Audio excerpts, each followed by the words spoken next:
Hi, Sam. Thanks so much for joining me on this episode of Concentrating on Of Chromatography. course. Thank you for having me. This is exciting.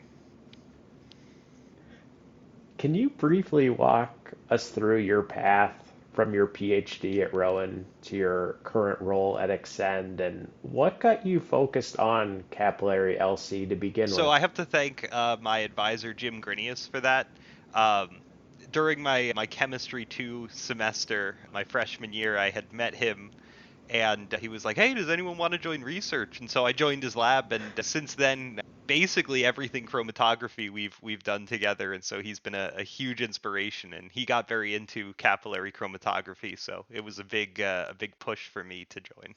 And for listeners who may not be deep into separations, what is capillary LC and what makes it fundamentally different from traditional HPLC? Yeah, so traditional HPLC, or I think a lot of people are more familiar with analytical scale HPLC.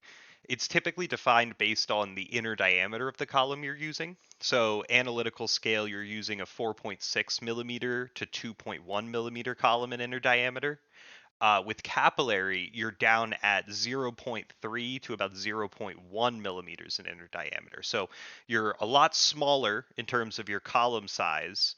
And when you're a lot smaller, you have to flow a lot slower to get the same linear velocity or the same speed traveling through the column. So what would be a milliliter a minute at a 4.6 millimeter column would be a microliter a minute at a zero point 0.1 millimeter minute column or a zero point 0.1 millimeter inner diameter column. So you're smaller and you're flowing slower is really the two key things.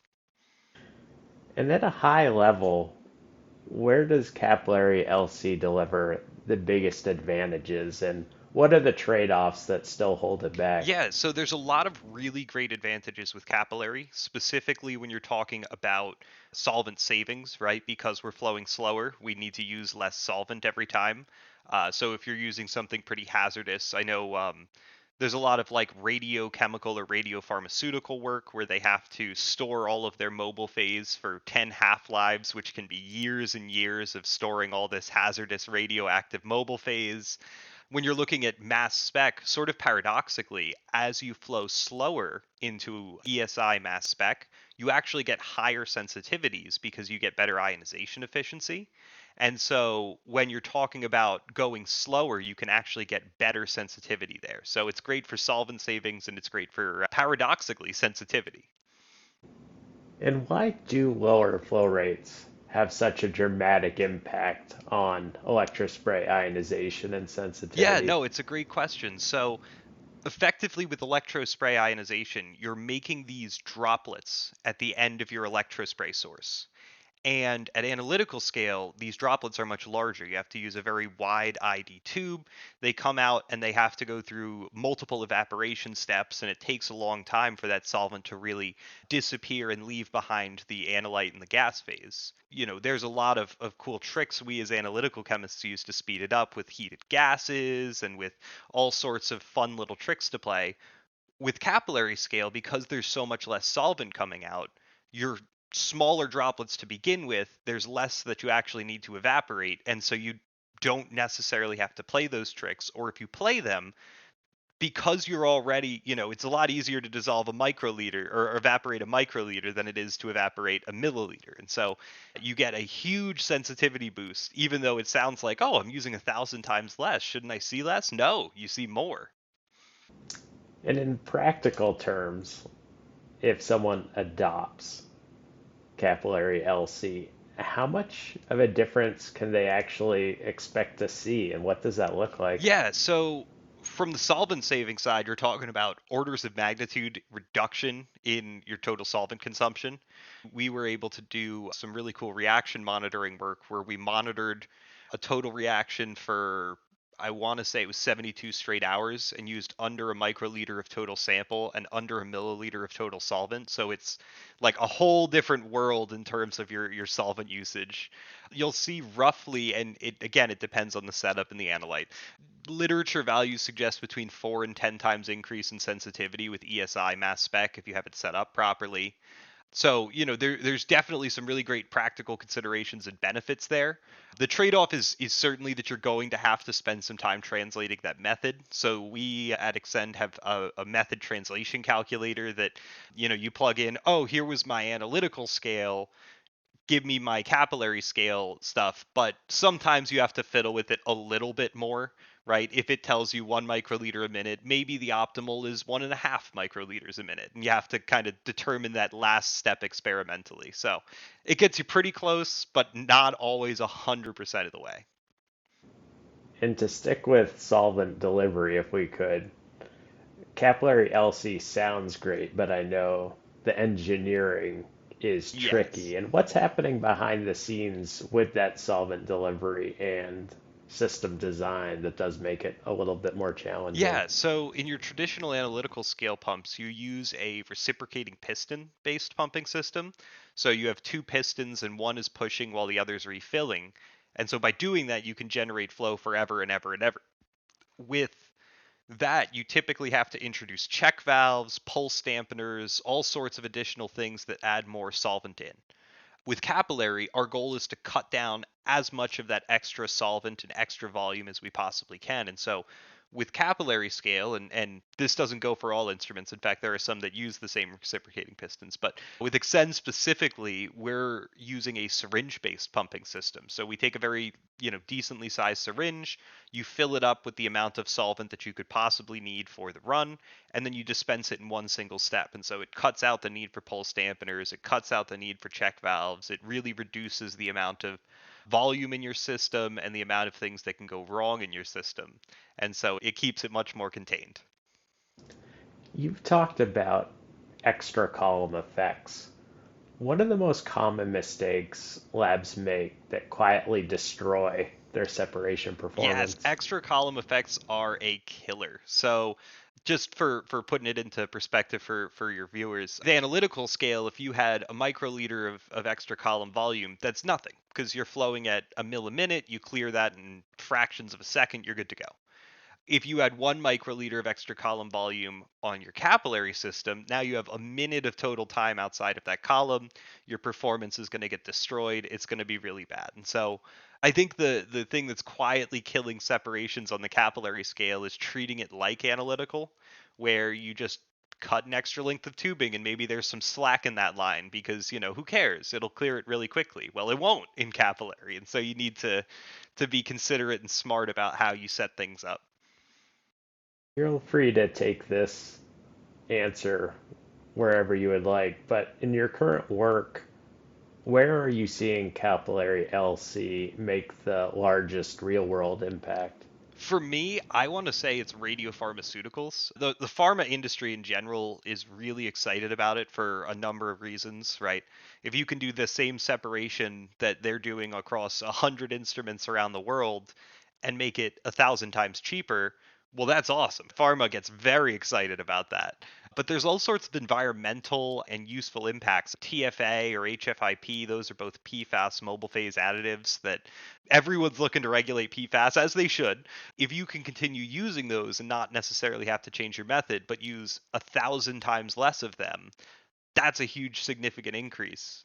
With radiopharmaceuticals, the same thing, right? You have radiated mobile phase you can't release until it undergoes years of decomposition. Well, instead of having 10 liters, what if you had 10 milliliters? It gets a whole lot easier and a whole lot safer to make it and store it. If a lab is considering capillary LC, what are the biggest barriers to adoption today? And is this technology ready for routine use? It's definitely ready for routine use. We kind of had touched on one of those barriers earlier in the sense that method translation isn't always a direct one to one. It'll get you pretty close with all the theory, but you have to account for, various different things. Maybe you get within 10% of the optimal flow rate and you got to fiddle with it for, a day or two. And so there's certainly some aspects there. I think the biggest challenge facing it is regulatory. So we've done some work with USP monographs and shown that you can actually completely translate a USP monograph to the capillary scale in a valid method without, regulatory revalidation. That being said, I think scientists are still very scared of, the FDA, and they're scared of revalidation. And so we're waiting on someone to want to take that risk with us. I don't think it's a risk. Obviously, I think we'll succeed, but there's a that's the hill we need to jump next, is getting it into regulated environments. And so while I have every confidence we'll succeed, we need someone to want to go and take that leap with us. And looking ahead, do you see capillary LC becoming more mainstream? And where do you see this approach fitting into the broader future of separation I mean, science? my hope, my idealized version in the future is that everyone is using capillary LC. We've seen columns shift from 4.6 millimeters, and then a 3.0 millimeter inner diameter column came out called the solvent saver, and everyone kind of started to switch to that.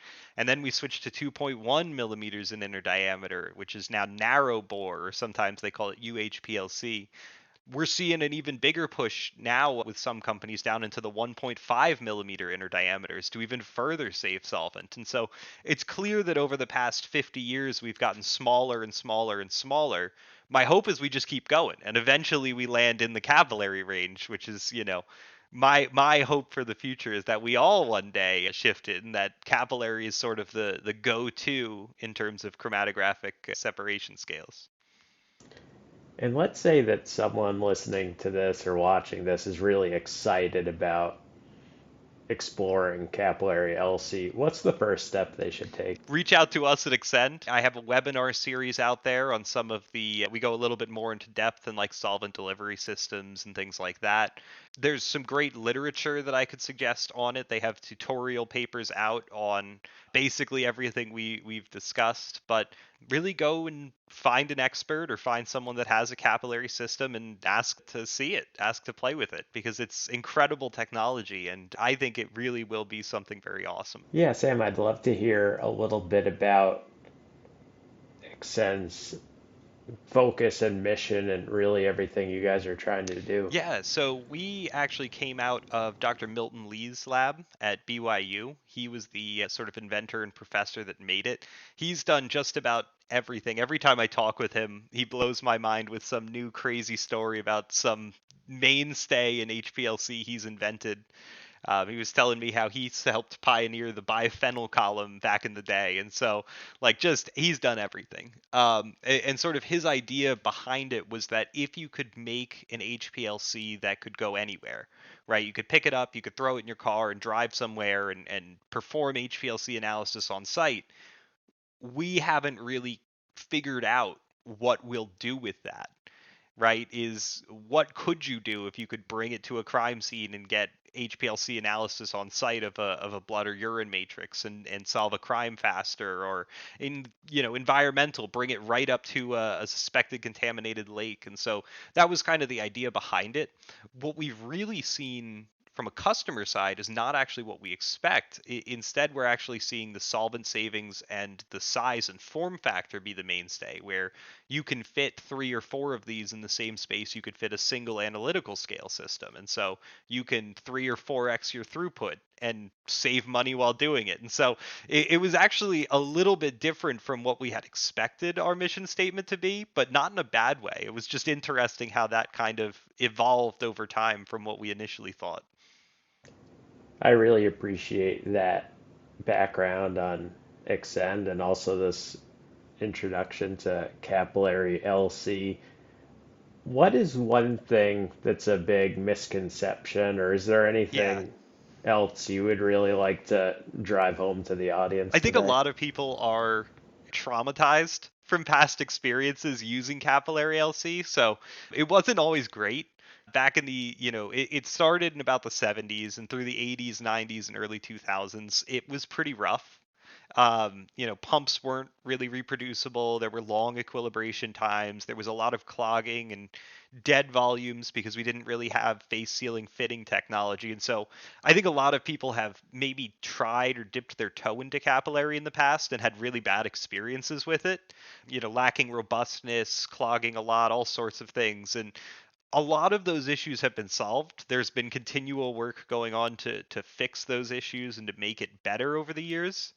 And I think a lot of people now are still very hesitant to kind of come back to that and give it another try. And so to those people, I would say just try again and see all the cool improvements we've made in the last 20 years. I think that's a great pitch for sure. Obviously, that technology and the support system has moved forward since then. Yes. Well, Sam, thanks so much for your time today. I greatly enjoyed learning about both Capillary LC and Of Extend, course. so thanks No, so this much. was great. Please have me on again. I'd love to talk more. All right, we'll do a part two where we can take a little bit deeper dive, let's say. But I think this is a great introduction, and I'm fairly new to Capillary LC myself, so Awesome. thanks so No, much. thank you.